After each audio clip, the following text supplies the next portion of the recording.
안녕하십니까? 10년 후 부자입니다. 제가 2년째 일주일마다 주식 현황, 전망, 매수 매도 주식, 수익에 관한 영상을 업로드하여 왔는데요. 올해부터는 이제 일주일간에 있었던 일 중에서 하나의 주제에 대해서만 영상을 업로드하고 나머지 사항들은 이제 10년 후 부자 게시글을 통해서 매주 영상을 업로드하고 있습니다. 수익과 전망에 대한 부분은 본 영상과 같이 달이 바뀌는 시점에 이제 영상을 올리려고 하고 있고, 금번 영상이 2월 전망 수익 공개에 대한 영상입니다. 10년 후 부자는 앞으로의 전망에 대해서 이러이러한 관점에서 이렇게 보고 있구나. 10년 후 부자는 이런 거 사두어 가지고 이렇게 돈 벌었네 또는 이렇네. 이런 정보가 시청자 여러분의 투자에 좀 도움이 되었으면 하는 그런 바람입니다. 그러면 바로 시작하도록 하겠습니다. 먼저 1월에 어떤 일이 있었냐를 먼저 정리하고 그다음에 2월의 전망을 보도록 하겠습니다. 1월의 기록을 다시 보면 일단 미국 같은 경우에는요. 그 대통령 취임이 1월에 있었지 않습니까? 취임 전까지는 이제 흔들리는 모습을 보이지만 취임 후에는 안정적인 모습을 보이는 것이 전형적인 미국의 계절성이었습니다.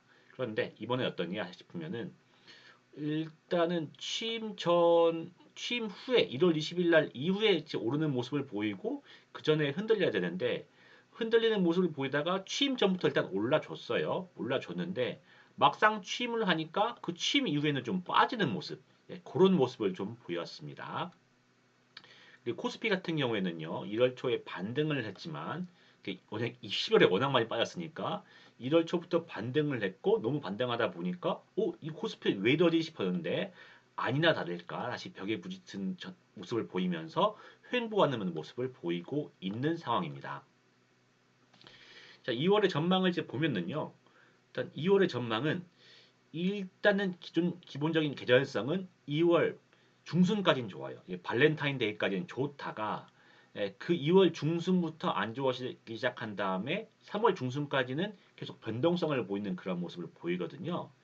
이것은 이제 김현석의 월스트리트 나우에서 가져온 자료인데 보시면 14일 기점으로 해서 그때까지는 그래도 좀 괜찮은 모습을 보이다가 14일 이후 15일부터 해서 이제 안 좋은 모습을 이렇게 보이고 있고요.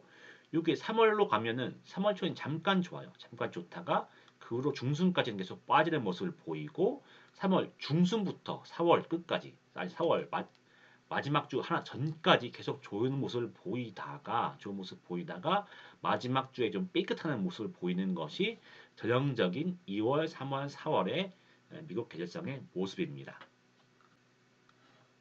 그런데 계절성이라는 것이 한 60% 정도 맞아요. 6, 70% 정도. 그러면은 안 맞을 수도 있는 것이고 계절성만 바라보면서 전망할 수는 없는 거지 않습니까? 그렇기 때문에 일단 계절성을 베이스로 해서 그다음에 올해의 특이점을 생각해서 야 이거 계절성대로 갈까? 아니야 올해는 이런 특이점이 있기 때문에 가지 못할 것 같아. 갈 것 같아. 이런 생각을 좀 더 가미를 해야 되는데요. 그러면 올해의 특이점을 좀 살펴보면 트럼프가 취임하면서 여러 가지 행정 명령을 때릴 것이다 했지만 관세는 안 나왔어요.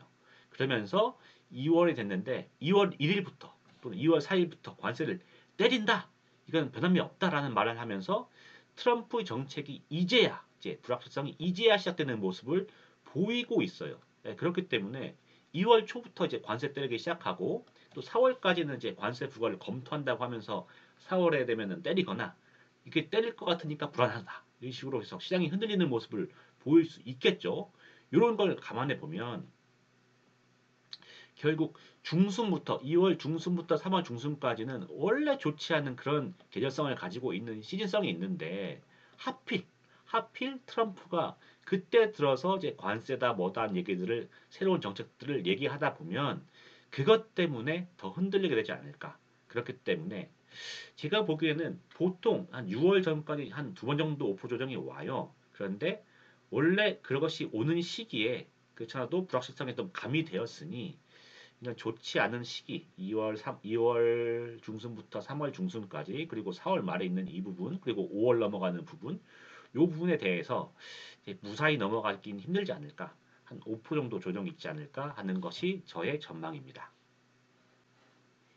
그러면 한국은 어떨까? 한국의 전망을 보시면요.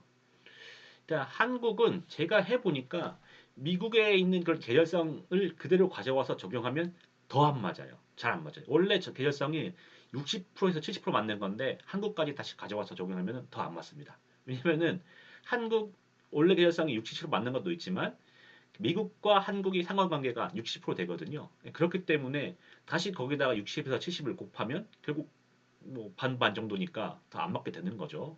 그래서 미국의 계절성을 그대로 적용하기 어렵다. 요거는 제가 이제 작년 11월, 12월에 뼈저리게 제가 몸소 경험한 것이죠. 11월, 12월 계절성이 좋으니까 한국도 오를 줄 알고 오른다에 베팅했다가 사실상 그거에 대해서 좀 더 기다리는 시간을 갖게 되었습니다. 그때 한국 베팅하지 말고 미국에서 베팅했었으면 지금 더 많이 돈을 벌었을 건데 말이죠. 어쨌든 그래서 한국에 적용하기 어렵고 미국의 계절성을 그대로 한국에 적용하기 어렵고 한국 고유의 계절성도 신뢰하기 어렵다. 왜냐면은 결국 한국 증시는 이제 가장 큰 연관성이 미국 증시이고 미국 증시의 종속 변수이기 때문에 우리가 어떤 특유의 고유 계절성을 갖고 있다 하더라도 미국이 조정하면 흔들리는 것이기 때문에 한국 고유 계절성을 믿고 하기도 어렵다고 봅니다. 그러면 어떻게 해야 될 것이냐 봤을 때 제 생각에는 아직 확실한 방법은 아니에요. 지금 생각하고 있는 그런 구상 단계인데 지금 제가 생각하기로는 미국 계절성을 바탕으로 일단 하되 이제 추세를 좀 더 고려되는 것이 아닌가라고 지금 예측하고 있습니다. 지금 이제 여러 가지 방법을 시도하고 있는 것이고 지금 확실한 방법은 아니라고 말씀을 드렸습니다. 일단 저는 지금 한국의 계절성을 전망할 때 미국 계절성을 바탕으로 하고 코스피 특수한 상황들을 많이 가미해서 고려를 해야 된다고 생각을 하거든요. 그래서 현재 보고 있는 상황이 일단 지금 작년 같은 경우에 한국 주식이 매우 힘들었어요. 세계 증시가 다 오르는데 한국, 중국만 안 올랐죠. 그리고 8월 블랙 먼데이 이후에 일단 블랙 먼데이 끝나고 11월, 12월 미국이 급상승했고 원래 미국, 한국도 좋은 시기였는데 8월 5일에 이 안 좋은 상태를 맞이하고 그리고 쭉 빠져가지고 12월까지 안 좋은 심지어 12월은 저점 찍었죠. 그런 상황에서 이제 1월 초부터 반등을 개시했으니 현재 추세는 나쁘지 않다고 봅니다. 일단 오르기 시작했고 반등을 시작했으니까. 그래서 일단 상승하는 추세에 있기 때문에 행보 상황이 계속된다고 하면은 뭐 2월 초 계절성 좋잖아요. 2월 초까지 좋으니까 그 버프를 받고 좀 더 올라주지 않을까라고 생각을 하는데 여기서 포인트는 이제 엔간한 변동성이면 하락 없이 버티고 갈 수 있다고 생각하는 겁니다. 그래서 한마디로 엔간하지 않고 그냥 5% 정도 조정이 와버리면 그때는 한국 증시도 이제 오르다가 떨어지겠죠. 그래서 과연 조정이 언제 올 것이냐가 결국 한국 증시를 예측하는 변수일 것이고 그 조정이 언제인지 모르지만 그 오기 전까지는 한국 주식은 괜찮다. 그런 것이 저희 한국 주식에 대한 전망입니다. 예, 전망을 간단히 요약해 보겠습니다. 그래서 미국은 일단 계절성 자체는 2월 중순까지는 좋다가 2월 중순부터 3월 중순까지 높은 변동성으로 좀 좋지 못하다. 그리고 2025년 특이점을 봤을 때 하필 또 안 좋은 시즌에 관세 등 트럼프 정책이 본격 실시된다. 변동성이 강화될 것 같다. 그렇기 때문에 그렇죠도 안 좋은 계절성 구간을 흔들리지 않고 넘어가기는 어렵지 않을까. 그래서 4월 말까지는 최소 5% 조정이 한 번 오지 않을까 하는 것이 저의 예상입니다. 그리고 한국 같은 경우에는요. 일단 추세 상승이 진행되고 있기 때문에 엔간한 조정이면은 그냥 무시하고 상승할 수 있을 거라고 생각을 해요. 그리고 게다가 2025년 특이점이 2월, 3월이면은 이게 탄핵이 마무리 되겠죠. 그리고 대선이 들어오기 시작하면은 두 달 동안 저희 당을 뽑아주시면 제가 이런 거 하겠습니다. 우리나라 반도체 지금 어려운데 반도체를 높게 하기 위해서 이런 정책 하겠습니다. 제가 되면은 정말 우리나라 달라집니다 하면서 두 달 동안 온갖 좋은 소리를 양당에서 다 할 거란 말이죠. 그런 정책 버프. 새로운 시대가 오는 건가 하면서 그런 기대감 때문에 주식도 영향을 받을 수 있다고 봐요. 그래서 이제 2025년 이 특이성도 나쁘지 않기 때문에 그렇기 때문에 이제, 이제 2월에 상승하고 2월 초까지는 또 이제 계절성도 좋지 않습니까? 상승하고 중순 이후에 안 좋은 계절성이 와도 엔간한 이제 부분이라면은 씹어먹고 그냥 돌파할 가능성이 있다고 저는 보고 있습니다. 다만 예, 또 엔간한 이제 기회성 엔간한 조정을 돌파하는 것이지 5% 정도의 큰 조정이 발생할 경우에는 한국 주식도 이제 하락을 피하기 어렵다. 이것이 제 한국 주식에 대한 전망 요약입니다.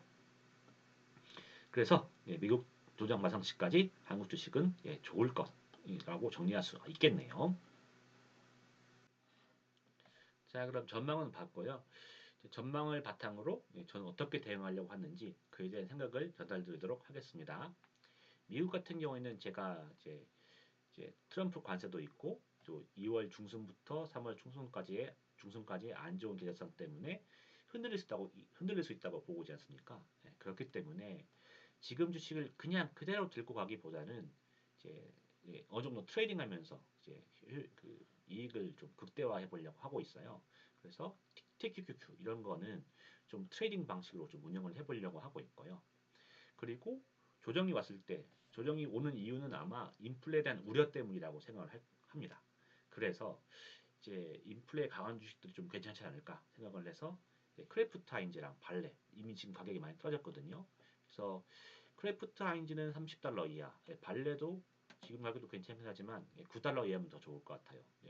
그래서 식품주의 주랑 원자재 주 중심으로 좀 매수를 하려고 생각을 하고 있습니다. 하지만 그거는 그때 가서 떨어진 주식이 어떤 건지 보고 좀 더 판단하게 될 것 같네요. 그리고 한국 같은 경우에는 일단 조정 전까지는 괜찮다고 보고 있지 않습니까? 하지만 조정은 어느 정도 올 거라고 보고 있기 때문에 일단 지금 오른 주식 팔고 있는 거는 멈추지 않고 계속 하려고 하고 있어요. 오른 주식은 계속 매도하고 더 오를 것을 기다리지 않고 계속 팔겠다. 그리고 조정이 왔다. 미국이 흔들리면서 조정이 왔다 하면은 그때 판 거 다시 또 매수하려고 하고 있는데 저는 지금 조선주랑 K엔터주는 팔고 있거든요. 근데 특히 저는 그중에서도 엔터주가 좀 더 괜찮을 것 같아요. 그래서 팔고 있지만 조정이 오면은 다시 떨어진 가격으로 엔터주, 조선주를 좀 되살려고 하고 있습니다. 그리고 음, 일단은 오른다고 하더라도 조정 전까지만 오르는 것이고 현재 환율을 봤을 때 지금 오르는 것이 조정 전까지 한 2,700, 2,800을 찍을 것 같지는 않거든요. 그래서 2,600 선도 정도까지 오면은 일단 상승지수 ETF, 코덱스 200이라든가 코덱스 레버리지 이런 상품들을 한 최소 30% 일단 팔고요. 그리고 한 오를 때 2,700은 제가 찍기 어렵다고 보고 있기 때문에 코스피는 그 이후로 한 1% 상승할 때마다 한 7% 정도 매도를 해가지고 이제 조정이 왔을 때 제 가지고 있는 상승지수 ETF가 한 20%에서 25% 정도만 들고 있으려고 하고 있습니다.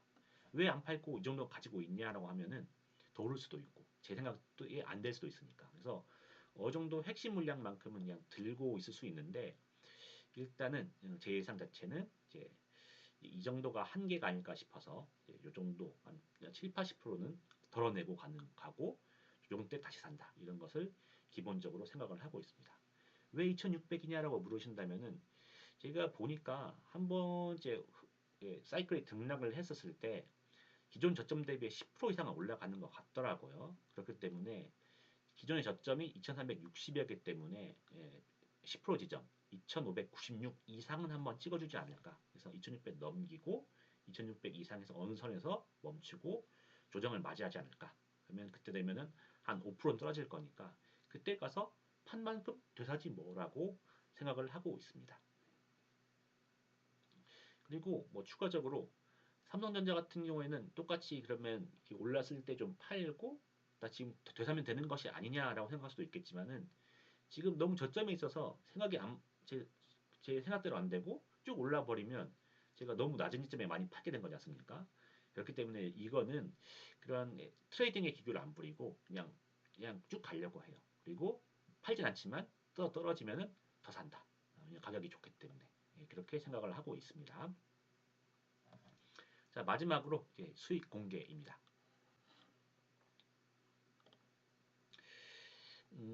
일단은 1월에 이제 코스피가 초반에 많이 올랐잖아요. 코스피가 많이 올라줘서 코스피 한국 주식이 좀 올라줘서 좀 버텼어요. 그리고 중공도 좋았는데 이번 달에 좀 수익 좀 나오나 했는데 마지막 날에 이제 중국에 관세하겠다라고 하니까는 좀 반납을 해서 좀 떨어졌네요. 어찌 되었던 일단은 계좌 수익은 한 327만 원 정도 이번 달에 났고요. 그리고 실현 수익은 제가 조선주랑 K엔터주 좀 팔고 있어서 그거 중심으로 그리고 다른 이런저런 주식들 매도하고 트레이딩하면서 한 260만 원 정도 수익은 실현했고요. 그리고 이제 누적 수익이 다시 이제 1억 3천만 원에 더 돌아왔습니다.